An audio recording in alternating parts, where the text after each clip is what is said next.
It is Halloween week. Well, I think for me, some would probably argue that my entire life is Halloween, but at the time of this presentation, it is Halloween week. And I love writing and applying scholarship to horror movies.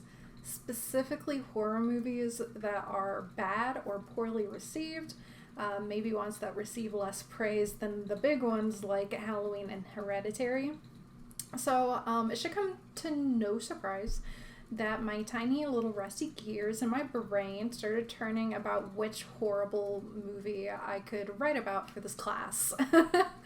My presentation and essay is focused not on a single film, but instead on two which show good characterization and detail to the character Tiffany Valentine.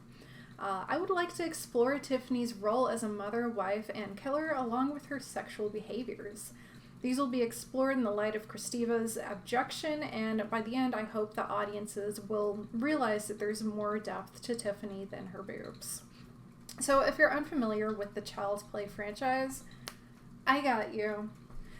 Tiffany's first appearance is in the 1998 film Bride of Chucky, directed by Ronny. Tiffany is played by Jennifer Tilly and is the old girlfriend of Charles Lee Ray, aka Chucky. Her goal is to find her lost dead boyfriend's doll body and resurrect him. However, when he comes back, Tiffany gets her heart broken over the possibility of marriage, and she punishes him by treating him like a literal baby. Chucky then escapes, murders Tiff, and places her soul into a doll. They both now need to take over the bodies of humans so that they don't remain dolls forever, and hilarity ensues. Tiffany returns in Bride's sequel, Seed of Chucky, released in 2004 and directed by Don Mancini.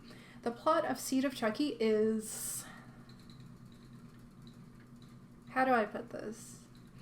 It's a dramatic comedy about complex family dynamics, and also John Waters is in it. While Tiffany does make an appearance in Curse of Chucky and Cult of Chucky, which are both like straight-to-DVD movies, neither of these appearances are significant enough to bring into the argument. It's also worth noting that Sci-Fi has a new Chucky series, and Tiffany is in it.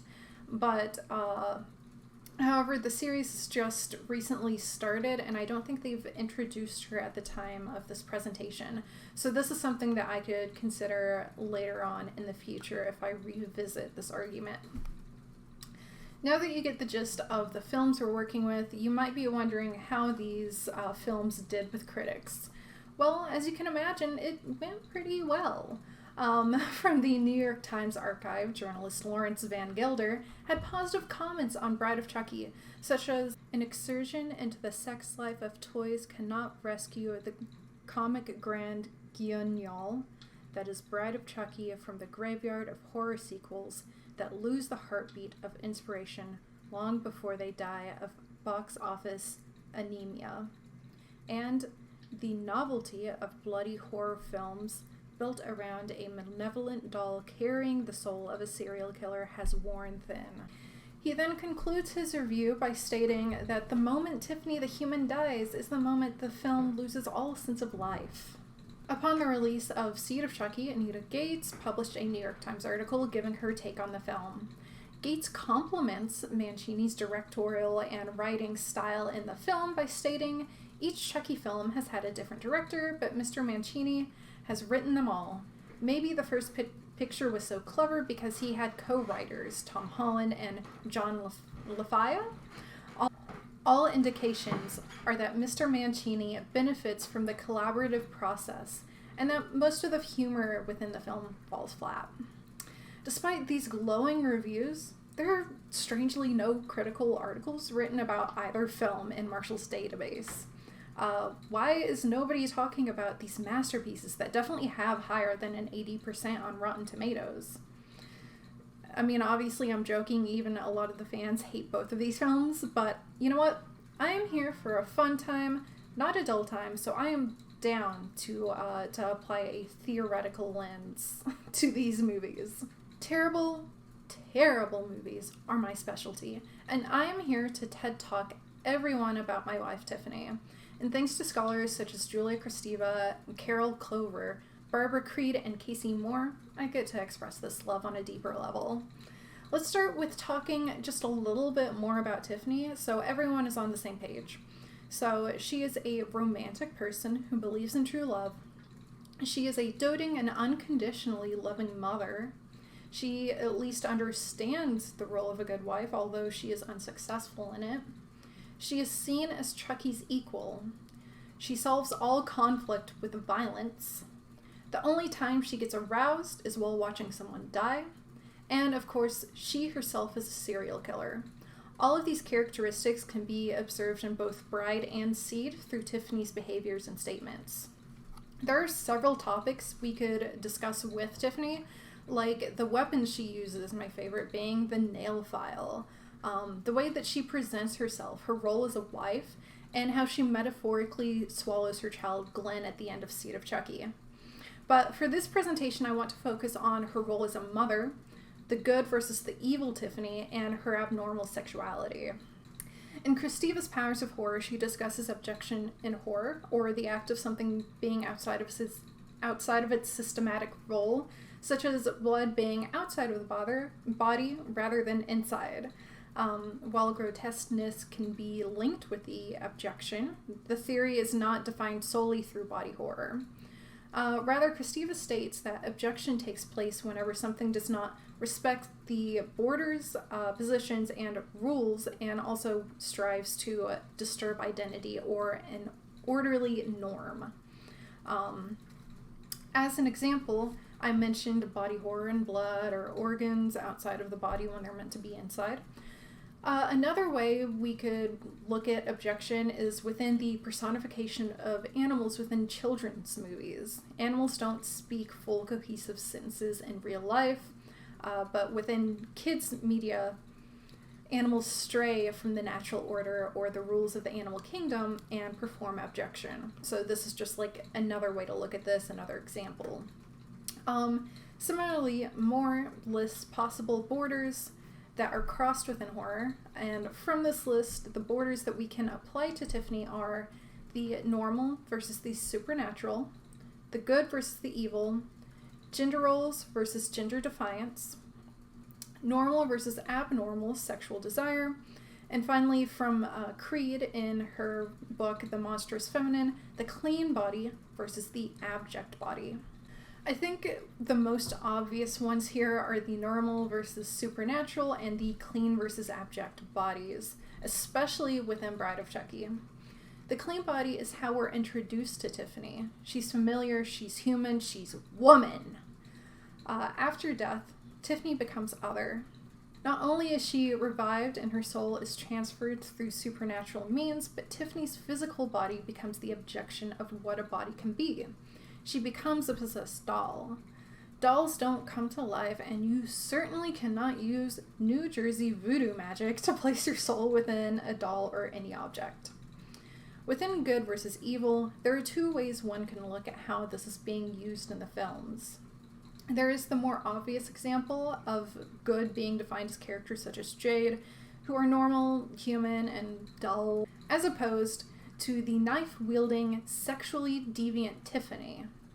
But there's another good versus evil happening within both Bride and Seed, and it's all taking place within Tiffany's own mind.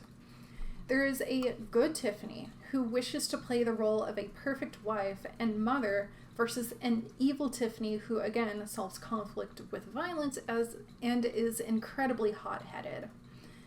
Good Tiffany seems to be modeled after her own mother, who the audience can determine is a person Tiff thinks very highly of. We could also assume that she lives by her mother's philosophies. It's like my mother always used to say. Oh. Good Tiff is especially apparent within Seed when she's grappling with her identity as mother and killer. Promise me, Chucky, no more killing. Nope. Chucky. No more killing. We can't do it anymore. We have a future to think of. We have a child. Fine. All right already. I promise. Here, she attempts to prescribe what the idea of a perfect mother is.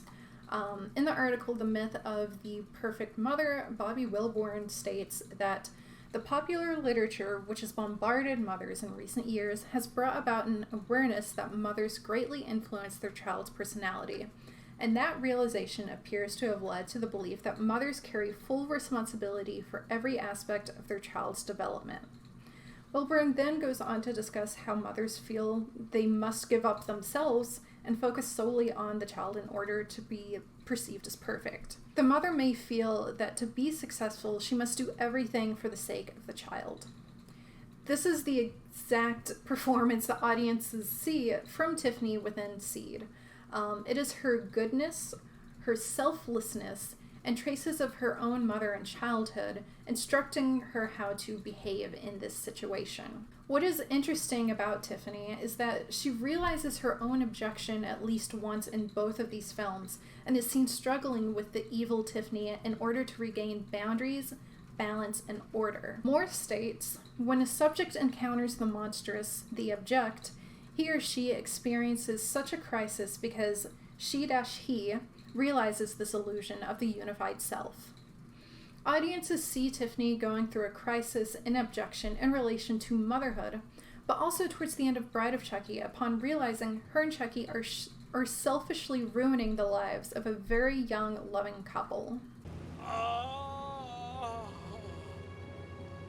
Why? Oh, Chucky, look at us. Don't you see? We belong dead. Goodbye, darling. I'll see you in hell.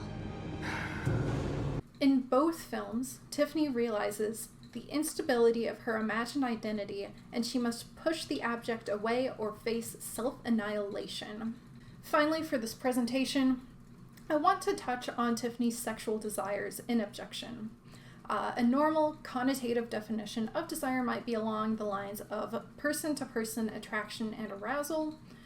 Tiffany does not adhere to this in the slightest. When it comes to intimacy between her and Chucky, Tiffany usually wants nothing to do with him unless a murder takes place. While Chucky is seen performing both normal and abnormal desire, Tiffany is only shown performing the abnormal. I won't show the most apparent piece of evidence for this just because even when I'm watching it alone, it's still extremely awkward. I can't even imagine showing it in front of a class. There's a moment within Seed of Chucky where Chucky needs to put his sperm into a cup. He asks Tiffany if she's going to give him a hand in the process. She responds by rolling her eyes, briefly showing her bare dolly boobs, and leaving. By contrast, there are several moments where Tiffany appears visibly aroused after she or Chucky kills someone. For example, the sex scene in Bride of Chucky only happens after a hotel room massacre, and the only time Chucky and Tiffany kiss in Seed is directly after they behead someone. Moore discusses the sexual objection in great detail, but in relation to Bergner's novel, The Other Side of Desire. I mention this because the woman known as the Baroness in this book is remarkably similar to Tiffany and her abnormal desire. Bergner states that the Baroness is concerned with the obliteration of boundaries, the annihilation of identity, the finding of new undelineated being through the giving and receiving of pain. Bergner then goes on to describe the Baroness's use of torture, blood play, and confinement. Moore states that the Baroness uses what is conventionally considered abject to achieve moments of unity and transcendence that they cannot reach through any other means. I believe this can be used to define Tiffany's abnormal desires pretty well. Also, there is just one more statement that Moore makes later on, which I believe paints the parallel between the Baroness and Tiffany very well. Moore states, the Baroness is not only sadist, but also deity, tender lover, partner, and mother. Oh my god. Imagine if I had chosen any of the Hellraiser movies to talk about instead. This would be a much longer, more intense discussion. Thank you for listening to my argument, although I know my peers didn't really have much of a choice. I hope that I argued my case well while providing at least a little bit of entertainment over a theoretical analysis of such a poorly received film or films. I know some friends and family expected me to write about a John Waters flick like Pink Flamingos or Desperate Living, but I realized I would have to show clips of those movies in class, and I don't know how ready everyone is for that, including myself.